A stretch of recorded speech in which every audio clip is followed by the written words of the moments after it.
ርዕሰ አድባራት ወገዳማት አክሱም ጽዮን።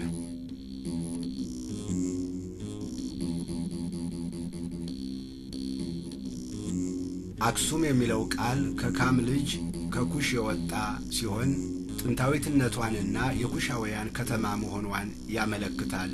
የቋንቋ ምሁራን ደግሞ አክሱም የሚለው ቃል ከአገውኛ ቋንቋ የተወረሰ ነው ይላሉ። ይኸውም በአገውኛ ቋንቋ አኩ ማለት ውሃ ሲሆን ሱም የሚለው ደግሞ በሴም ቋንቋ አለቃ ማለት ነው።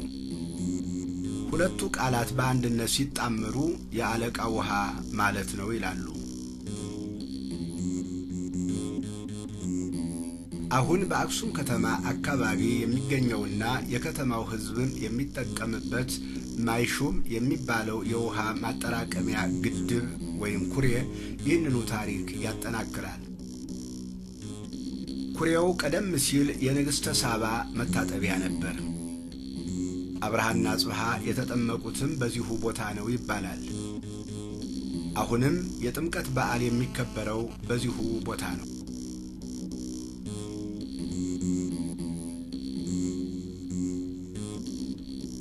አክሱም ለኢትዮጵያና ለኢትዮጵያውያን ትምክህትና ኩራት ስለመሆኗ በመጻሕፍት ከተጻፈውና በቃል ከሚነገረው በላይ በውስጧና በአካባቢዋ ያሉት የታሪክ ቅርሶች ጊዜ ሊሽራቸው፣ ጠላት ሊደመስሳቸው፣ ዘራፊዎች ሊመዘብሯቸው ያልቻሉ እጅግ ብዙዎች ናቸው።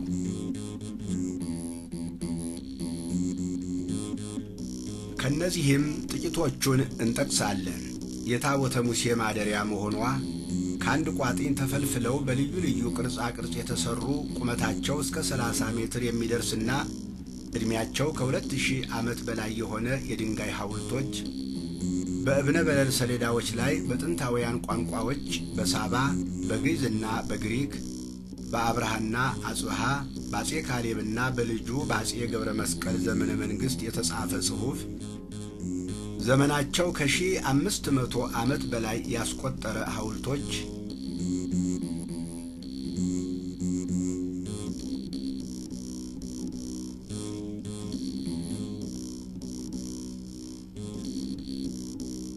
የአጼ ካሌብና የአጼ ገብረ መስቀል ቤተ መንግሥት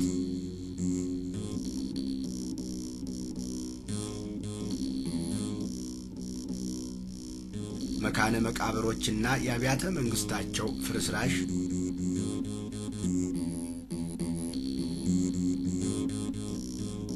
የጥንታውያን ነገሥታት ሥርዓተ ንግሥ የሚፈጸምባቸውና ፍርድ የሚሰጥባቸው የድንጋይ ዙፋኖች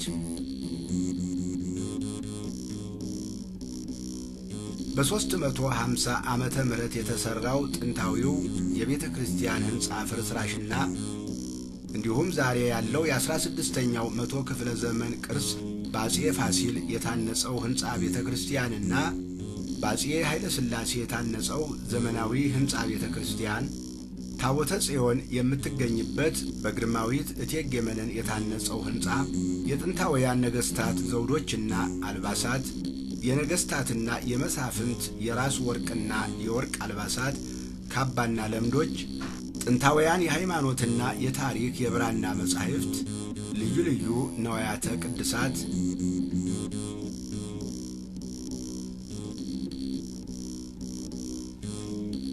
ጥንታውያን የሳባ ከተማ ፍርስራሽ፣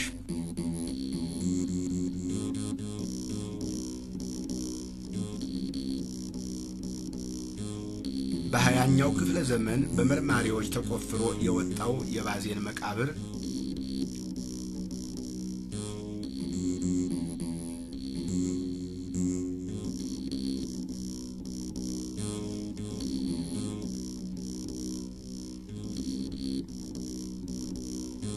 የንግሥተ ሳባ መታጠቢያና የከተማው ጥንታዊ የውሃ ግድብ፣